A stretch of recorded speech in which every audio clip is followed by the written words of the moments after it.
우리 먼저 옆 사람 보시면서 이렇게 한번 인사해 보겠습니다. 사랑합니다. 축복합니다. 네, 한 번 더 인사해 보겠습니다. 당신이 있어서 행복합니다.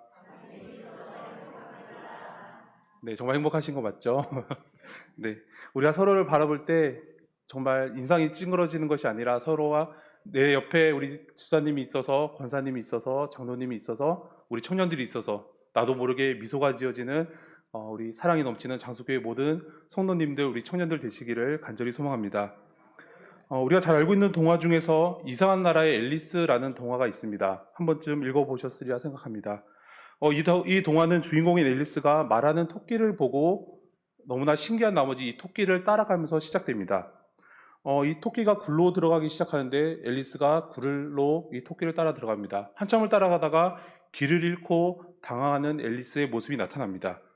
길을 잃고 어쩔 줄 몰라 발을 동동 굴리고 있는 앨리스에게 채서 고양이가 나타납니다. 그리고 이제 고양이가 앨리스에게 물어봅니다. 얘, 너 어디 가려고 그러니? 어디에 가려고 그렇게 발을 동동 굴리고 있니? 라고 물어봅니다. 그러자 앨리스가 이렇게 대답합니다. 나도 몰라. 내가 어디로 가야 할지 나는 잘 모르겠어. 라고 이야기합니다. 그러자 채서 고양이가 앨리스에게 매우 중요한 이야기를 해줍니다. 여러분 혹시 그 이야기가 무슨 이야기인지 아십니까? 혹시 기억나시는 분 있으십니까? 그 이야기는 바로 이러한 이야기였습니다. 앨리스, 내가 어디로 가는지 모른다면 너는 결코 어디에도 갈 수 없어 라는 이야기였습니다. 우리들은 인생을 살아가면서 누구나 이루고자 하는 커다란 꿈과 목표들이 있습니다. 어쩌면 작고 소중한 소박한 꿈들이 있을 수도 있습니다.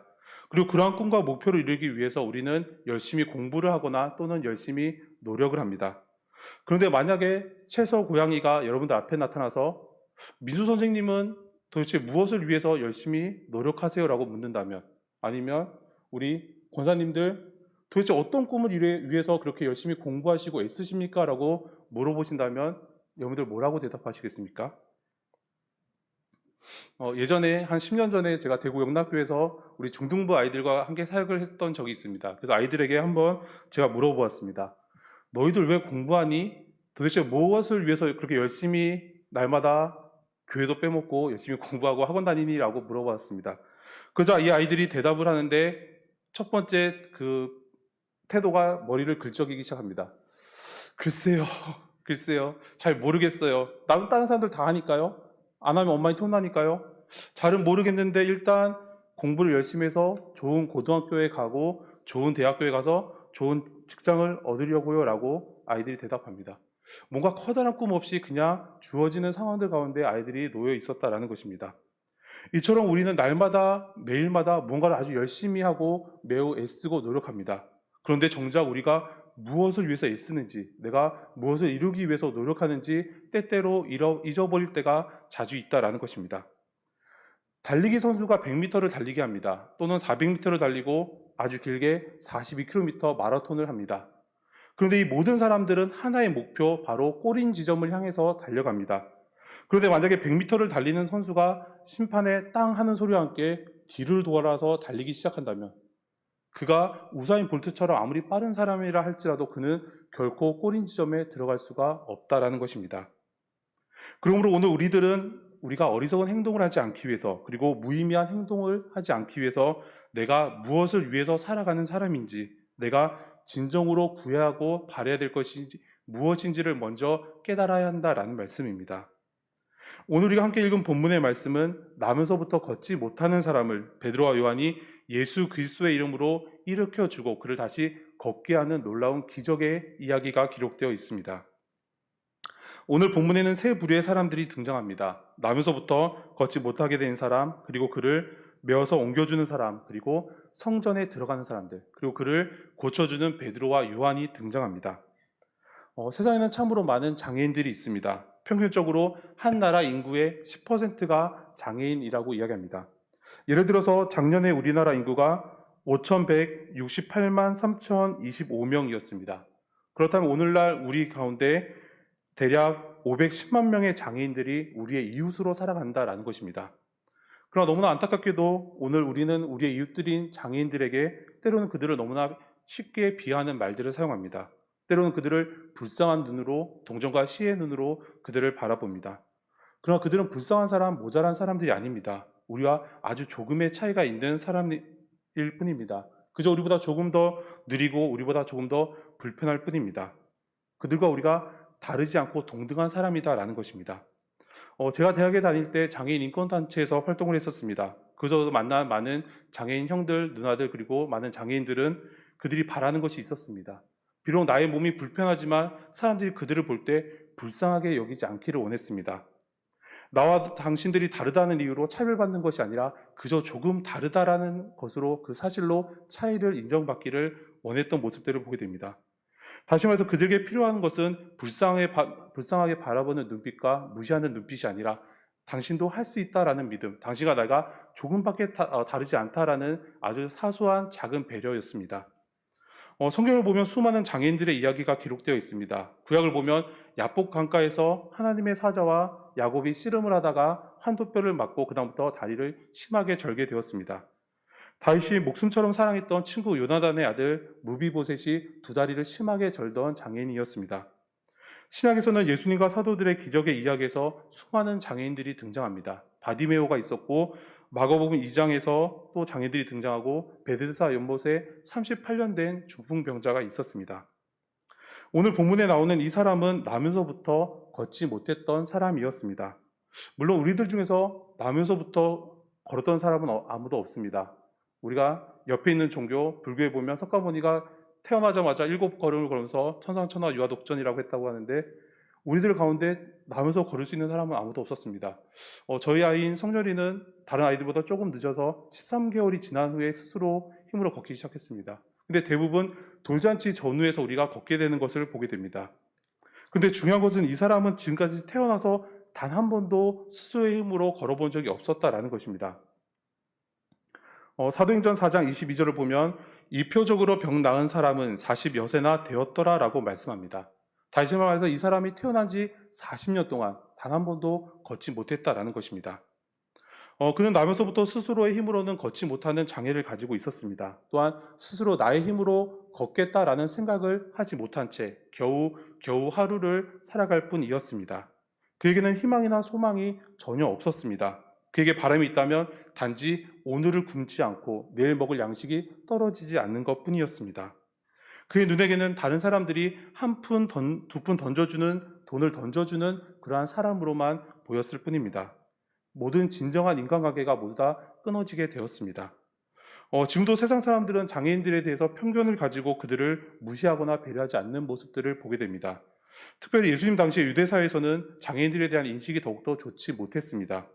그들은 장애인들이 하나님께 저주를 받았거나 또는 그들의 부모의 죄로 인해서 아니면 그들의 죄로 인해서 그들이 장애를 가지게 되었다라고 생각했습니다. 그래서 장애인들은 부정한 사람이나 불쌍한 사람으로만 취급받게 되었고 동등한 사람으로 취급받지 못했었습니다. 이러한 사회적인 편견과 멸시 가운데 이 사람은 이 모든 것들을 그의 숙명으로 받아들이고 그저 하루하루를 살기 위해서 구걸하는 데 열심을 다했을 뿐입니다. 그는 구걸하는 생활에 익숙해지면서 거기에서 벗어나서 새로운 삶을 살 수 있을 것이다 라는 기대는 전혀 하지 못했었습니다. 두 번째 부류의 사람들은 나면서부터 못 걷게 된 사람을 메어서 성전으로 옮겨다 준 사람들입니다. 그리고 성전으로 올라가고 내려오는 사람들이었습니다. 나면서 못 걷게 된 사람을 매일 성전 문 앞으로 옮겨다 준 사람이 누구인지에 대해서는 성경이 기록하고 있지 않습니다. 하지만 그들이 그를 매일마다 성전 앞으로 출근시켜 주었다라는 것을 볼 때 매우 가까운 친척이나 아니면 매우 가까운 이웃이 아니었을까라고 생각해 볼 수 있습니다.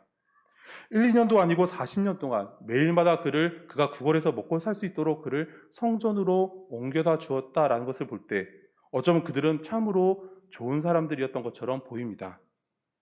하지만 가만히 살펴보면 그들도 나면서부터 못 걷게 된 사람의 삶을 그냥 어쩔 수 없는 것으로 받아들였습니다.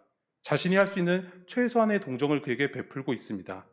그들은 그를 메어서 옮겨다 주는 힘을 함으로써 그에 대해서 미안한 마음을 덜고 그가 그의 삶에 적응해서 그저 조용히 살 수 있도록 도와주는 사람들이었습니다. 그리고 성전으로 들어가는 사람들이 있었습니다. 이 사람들은 그들에게 동전 한 푼, 두 푼 던져줌으로 가난한 사람들을 도와주라는 하나님의 계명을 내가 다 지켰다라고 이야기했던 사람들이었습니다. 그러나 그들은 성전에서 하나님께 열심히 기도드리면서도 또한 예수 그리스도에 대한 소문을 듣고 예수님을 직접 보고 듣고 만났으면서도 그 사람을 예수님께로 데려가려는 어떠한 시도도 없었습니다. 예수님께서 그를 고쳐주실 것이다 라는 믿음을 그들이 품지 못했습니다. 그러므로 그들의 신앙의 열심이 그들의 삶의 현실로 연결되지 못하는 모습들을 보게 됩니다. 다시 말해서 이 사람들은 그를 긍휼히 여기는 착한 사람들이었습니다. 종교적인 열심을 가지고 있는 사람들이었습니다. 하지만 예수님의 역사하심을, 예수님의 위대하심을, 예수님의 그 자비하심을 그의 삶으로 받아들이지 못하는 사람들이었습니다. 세 번째 부류의 사람들은 바로 베드로와 요한이었습니다. 여기서 재밌는 것이 나오는데 베드로와 요한이라는 조합, 이전에도 찾아볼 수 없었고 이후에도 결코 찾아볼 수 없습니다.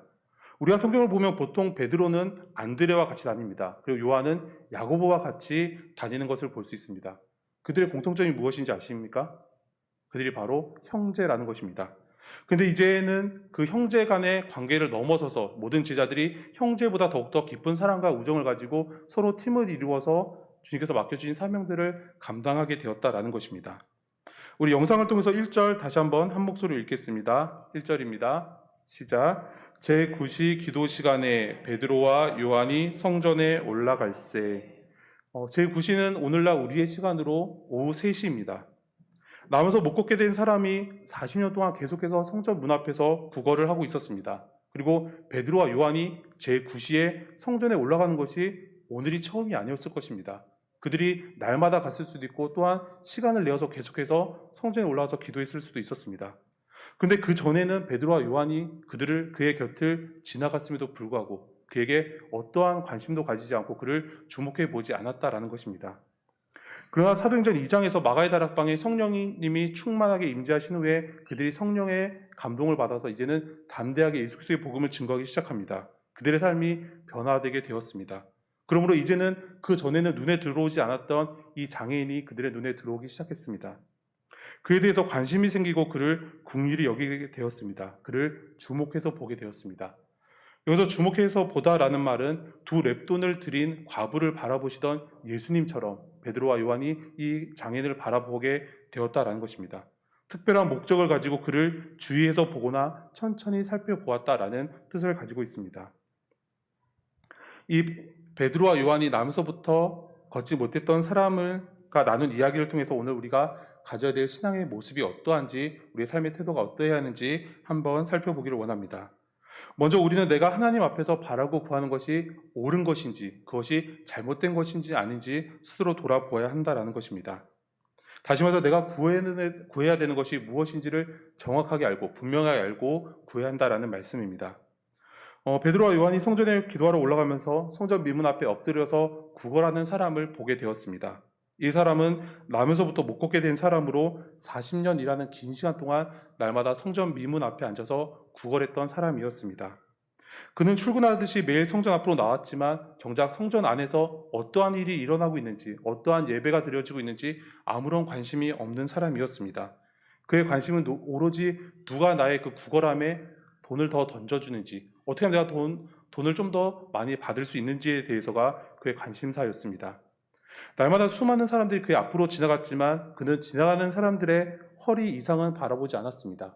왜냐하면 그에게 다가오는 발걸음이 중요했고 잠시 뒤에 땡그랑하고 떨어지는 동전이 그에게 중요했기 때문입니다. 이처럼 그의 소원은 내가 다른 사람처럼 걸을 수 있을 것이다 라는 그러한 것이 아니었습니다. 단지 오늘을 위해서 또 내일을 위해서 먹을 양식을 살 수 있는 작은 돈이 필요했다라는 것입니다. 그래서 그는 예수님에 대한 소식을 들었지만 예수님을 만나려는 어떠한 시도도 하지 않습니다. 걷고자 하는 어떠한 생각도 없었던 모습을 보게 됩니다. 만약에 그가 바디메오처럼 그리고 마가복음 2장에서 친구들의 도움을 받아서 천장을 뚫고 내려왔던 그 중풍병자처럼 그가 예수님을 만났다라면 그는 아마도 병고침을 받고 걸을 수 있었을 것입니다. 그러나 그의 관심사는 그가 구하는 것은 내가 걷고 싶다라는 것이 아니었습니다. 내가 가고 싶은 곳에 다른 사람의 도움이 아니라 나의 힘으로 나의 스스로 가는 것이 그가 원하는 것이 아니었습니다. 그의 현실에 순응해서 그 돈을 받는 것이 바로 그의 삶의 가장 커다란 목표가 되었던 것을 보게 됩니다. 이런 그에게 베드로와 요한이 찾아오게 됩니다. 우리 영상을 통해서 4절과 5절 다시 한번 한 목소리로 읽겠습니다. 4절과 5절입니다. 시작. 베드로가 요한과 더불어요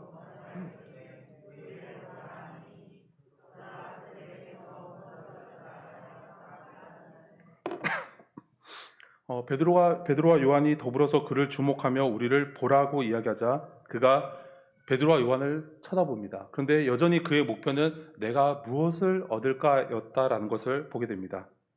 평소처럼 누군가가 그의 앞을 지나가고 있었고 이제 잠시 그의 발이 멈춰졌습니다. 이제 그는 그의 귀에 울릴 땡그랑하는 동전 소리를 기다리게 있었습니다. 하지만 아무리 기다려도 동전이 떨어지지 않았습니다. 대신에 부드럽고 다정한 목소리가 들려옵니다. 우리를 보라. 이 베드로가 그에게 너의 눈을 들어서 우리를 바라보아라. 너의 눈과 나의 눈을 마주치자라고 이야기합니다. 그러나 이 사람은 여전히 그 이상의 것들을 바라보지 못하고 있었습니다. 여전히 베드로의 이야기를 듣고 내가 무엇을 얻을 수 있을까? 내가 무엇을 받을 수 있을까만을 구하는 그의 모습을 보게 됩니다. 이제 베드로가 다시 이야기합니다. 은과 금은 내게 없습니다. 이 이야기를 들은 그 사람의 마음이 어떠했을까라고 생각해 보았습니다.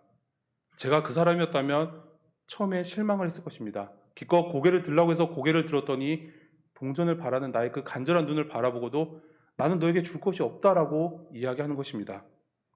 이제 실망이 커져 화가 되고 분노가 되고 어쩌면 욕을 하고 싶은 마음이 들었을지도 모르겠습니다.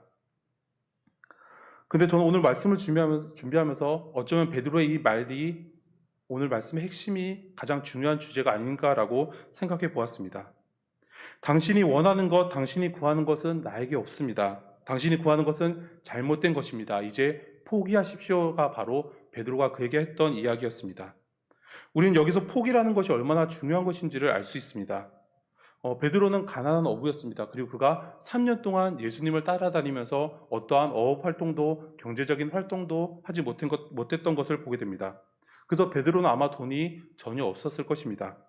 그런데 베드로에게 만약에 조금의 돈이 있어서 그가 그것을 이 가난한 처음부터 걷지 못했던 장인에게 주었다면 그는 그것으로 만족하고 더 이상 그 이상의 것들을 결코 바라지 않았을 것입니다. 내가 걸을 수 있을 것이다 라는 조금의 희망도 갖지 않았을 것입니다. 하지만 실망의 눈으로 분노의 눈으로 원망의 눈으로 베드로를 바라보던 이 사람은 베드로의 그 인자한 미소를 바라보게 됩니다. 그리고 뭔가 확신에 찬 얼굴을 바라보고 그의 마음이 부드러워지는 것을 느끼게 됩니다.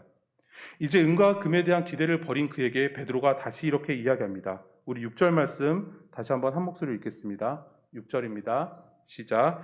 베드로가 이르되 은과 금은 내게 없거니와 내게 있는 이것을 내게 주노니 나사렛 예수 그리스도의 이름으로 일어나 걸으라 하고. 아멘. 내게 있는 이것을 내게 주노니 나사렛 예수 그리스도의 이름으로 일어나 걸으라 라고 말씀합니다. 베드로와 요한에게는 재물이 없었습니다. 그러나 그들에게는 나사렛 예수 그리스도의 이름이 있었습니다. 바로 예수 그리스도를 믿는 믿음에서 나오는 능력으로 말미암아서 그의 장애를 고칠 수 있는 힘이 있었습니다. 이제 이 사람은 그가 40년 동안 구해왔던 것보다 훨씬 더 좋은 것을 얻게 되었습니다. 그것은 그가 걸을 수 있게 되었다라는 것입니다. 이제는 더 이상 구걸을 하지 않아도 그가 스스로 일을 해서 먹을 것을 얻게 되었습니다. 더 이상 다른 사람들의 손에 매어서 어떠한 곳에 이끌려가는 것이 아니라 이제는 내가 가고 싶은 곳에 나의 두 발로 갈 수 있는 자유가 주어졌습니다. 이 모든 것은 예수 그리스도의 이름으로 말미암은 것이었습니다. 예수님의 이름에는 놀라운 비밀이 있었고 예수님의 이름에는 참 생명이, 참 자유가, 참 평화가 있었다라는 것입니다. 그러므로 오늘 우리들은 지금보다 더욱더 간절하게 예수님을 찾고 구해야 합니다. 날마다 주님과 함께 동행하는 삶을 살아야 합니다. 그리고 무엇보다도 중요한 것은 아직도 예수님을 그들의 삶의 주인으로 영접하지 못한 나의 형제들에게, 자매들에게, 우리의 이웃들에게 예수 그리스도의 복음을 증거하는 삶을 살아야 한다라는 것입니다. 베드로와 요한처럼 예수 그리스도의 이름을 전해줌으로 우리 이웃들과 함께 참 기쁨을 누릴 수 있는 저와 여러분들이 되시기를 소망합니다. 이제 베드로가 그의 오른손을 잡아서 그를 일으켜 주었습니다. 그러자 40년 동안 힘이 들어가지 않았던 그의 발목에, 그의 발에 힘이 들어가기 시작합니다. 그리고 그는 일어나서 걸을 뿐만 아니라 기뻐서 춤을 추며 뛰어다녔다라고 말씀합니다. 그리고 그는 기뻐하면서 그의 부모와 가족들이 있는 집으로 돌아간 것이 아니었습니다. 그는 베드로와 요한과 함께 성전으로 들어가서 하나님을 찬양하며 하나님을 예배했습니다.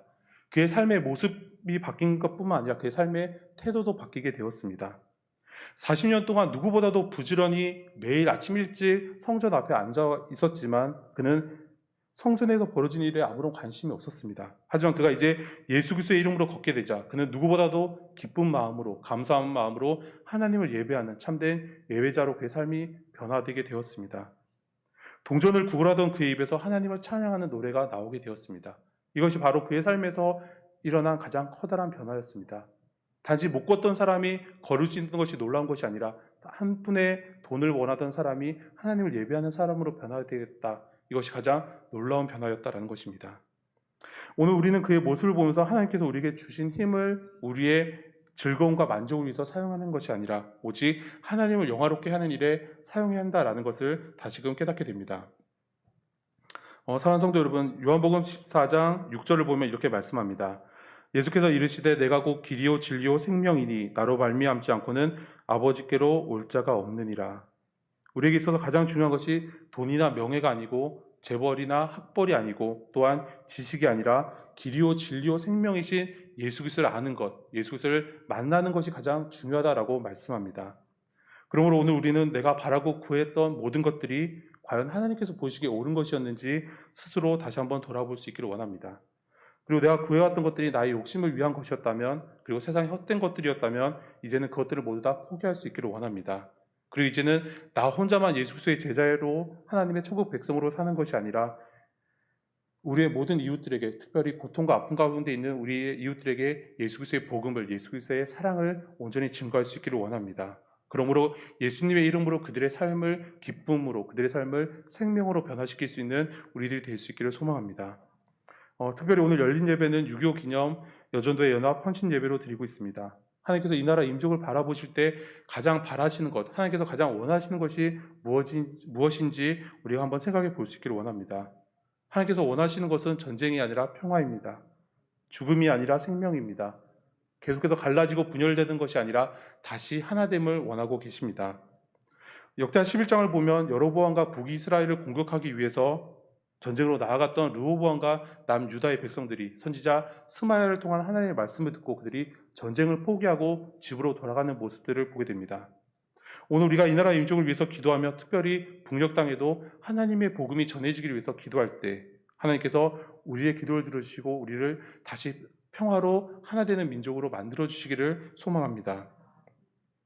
하나님께서 우리를 국리를 여겨주셔서 이제는 전쟁과 분열이 아니라 다시 평화로 하나 되며 한라산에서 백두산까지 오직 하나님 한 분만 예배하는 소리가 넘쳐나기를 소망합니다. 그리고 전 세계 열방을 향해서 하나님의 사랑을 증거하는 귀하고 복된 믿음의 나라, 믿음의 백성이 되기를 간절히 소망합니다. 우리 함께 기도드리겠습니다.